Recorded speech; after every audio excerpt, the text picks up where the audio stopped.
Armored trains were used to a varying degree by most countries during the First World War. In this video we'll take a closer look at the German and Austro-Hungarian armored trains. Now an armored train or Panzerzüge is characterized by armor protection for weapons, crew and important machinery. There were also armed trains which usually used very limited amount of armor and weapons. But in some cases the distinction is quite fluid since a lot of the early armored trains are quite improvised. Whereas later on the Russian and Austro-Hungarian empires had especially constructed self-propelled and armed rail cars with turret-mounted guns, and Stephen Zaloga refers to them as rail cruisers, whereas the German terminology is more along the lines of self-propelled armored train. Armored trains were usually equipped with machine guns, larger guns in various forms of emplacements or even turrets, and a group of riflemen. These armored trains were in terms of combat capability relatively self-sufficient, unlike railway artillery, which is usually not armored and used mainly for long-range engagements. Now an important aspect is that the amount of riflemen was usually sufficient that they could also hold or take a small key position. Thus they were basically a very early form in the mixture between a tank and an armored personnel carrier, although bound to rails. Now armored trains were used in various ways. Although a recent computer game portrays the armored train as a formidable vehicle that operates directly at the front line, this is not necessarily an accurate portrayal, although contemporary postcards of World War I contain similar depictions. It happened, but only rarely. This was also due to the rather low number of trains. Both Germany and Austro-Hungary had less than 20 trains operational at any given time during the war. The reason for this is quite obvious. A train needs working railways. Thus its use could usually only ensure during retreats. Of course, trains were also used in offensive operations, yet it was very rarely used in static warfare. As such, they saw limited action on the Western Front, mainly during the opening months when the front lines were quite dynamic. In combat operations, one important aspect was the shock value of armored trains.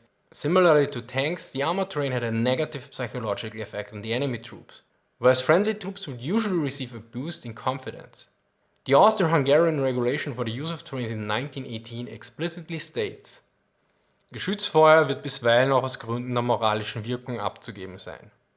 Cannon fire occasionally needs to be used for its moral effects. Now let's take a look at German armored trains. The Germans before the war looked at the British experience in the Boer Wars. And just 2 years later, during the uprising in German Southwest Africa, an improvised armed train was used that later on was even equipped with a 37mm cannon. Based on these experiences, the Germans developed various principles and guidelines for trains. For instance, the distance of armor plates to key parts, the thickness, and what areas they should protect. Yet there were no instructions on equipping these trains with cannons. Originally in 1906 it was planned to prepare 32 armored trains for mobilization in case of war, but due to financial reasons this was reduced to only 14 trains. A few years later followed the Dienstanweisung für Panzerzüge, service regulation for armored trains.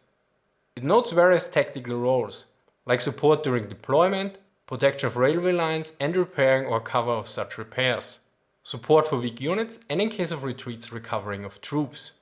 This document also included instructions on how to convert the 14 specified trains into armored trains in case of war. Now at the start of the war, 9 of those 14 proposed trains were converted within the first 24 hours. In 1914 on the Western Front, those trains were used in various ways, for instance supplying the forward operating German cavalry forces, for recon operations in Belgium and also to secure the lines of communication in the rear against irregular units. Additionally, armored trains guarded the repair of railway lines and helped secure rail hubs. On the Eastern Front, recon operations were performed in units covered that tried to slow down the Russian advance. At the Battle of Tannenberg, an armored train covered the flank and drove back the Russian cavalry attacks. The mobilized trains were equipped according to the 1910 regulation. For the locomotive of the armored train, a regular locomotive was used.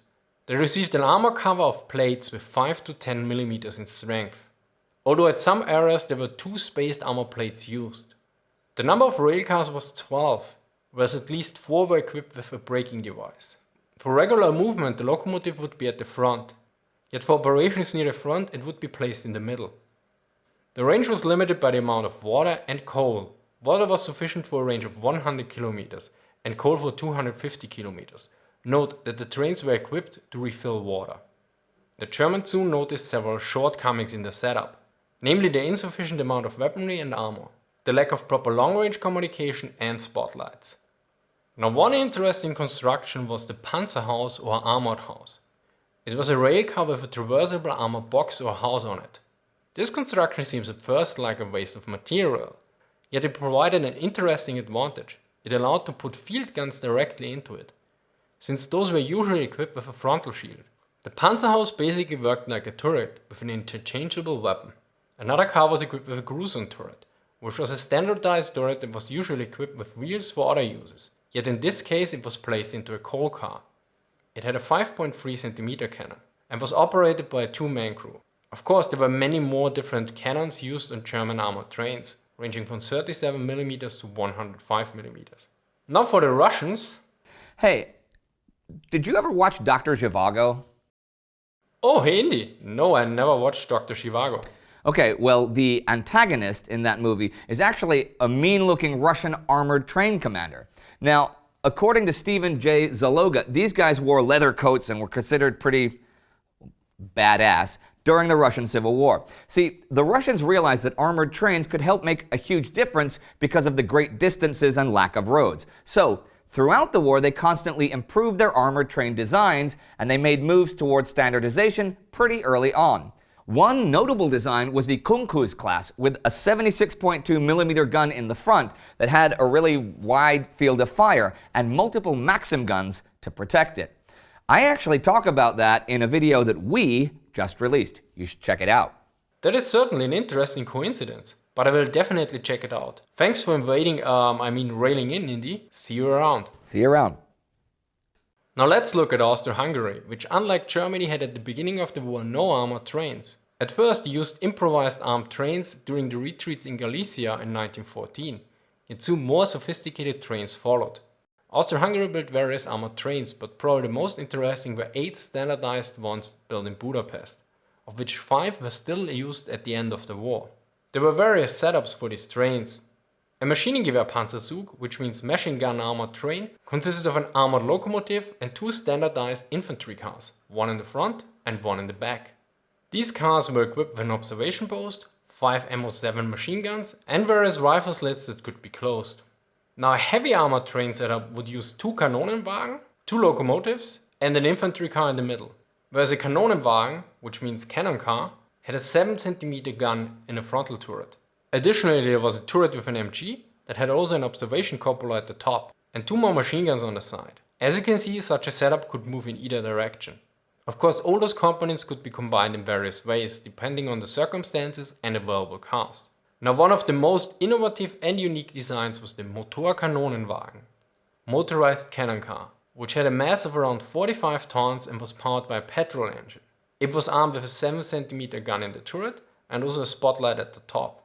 As noted before, Zaloga called such self-propelled armored trains rail cruisers. It was constructed in 1915, yet lost on the Romanian front in 1916.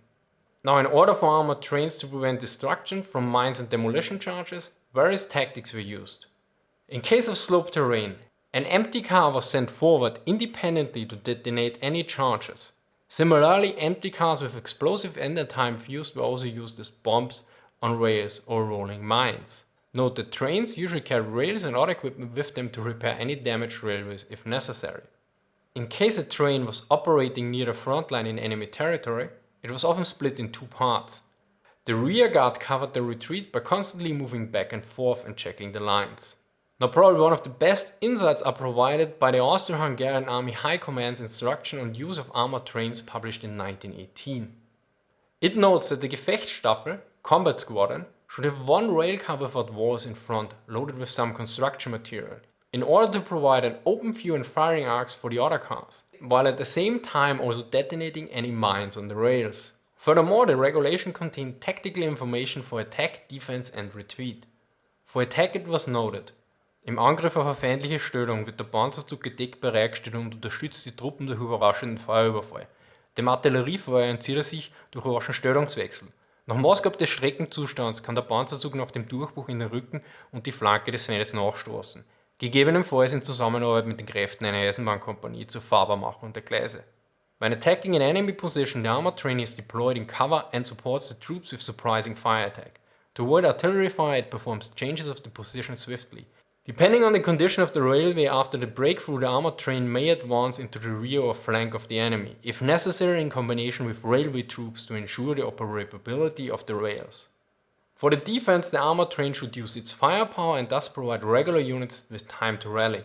Additionally, it should support any counterattack and help provide an aid for wounded. Also, the following point underlines the previous statement that an armed train also acted in some way as an early armored personnel carrier. Das Zusammenwirken der Besatzung des Zugs mit ihren Maschinengewehren ist im Außeneinsatz mit den Truppen vorgesehen. The collaboration of the train crew in using its machine guns to support regular troops outside of the train is intended.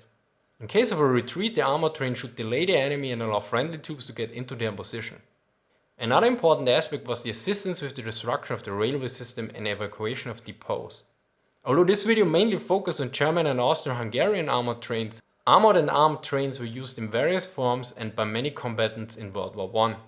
Most notably the Russians, as outlined by Indy. Yet I want to give you some other examples. For instance, 2 armored trains were used by the British to provide coastal defense. Others were used during the Easter Rising in Ireland in 1916. Belgian troops used armored trains during the fighting around Antwerp in 1914, and outside of Europe, armored trains also saw action in Africa. Well, special thanks to Indy and the Great War team for joining me in on this video.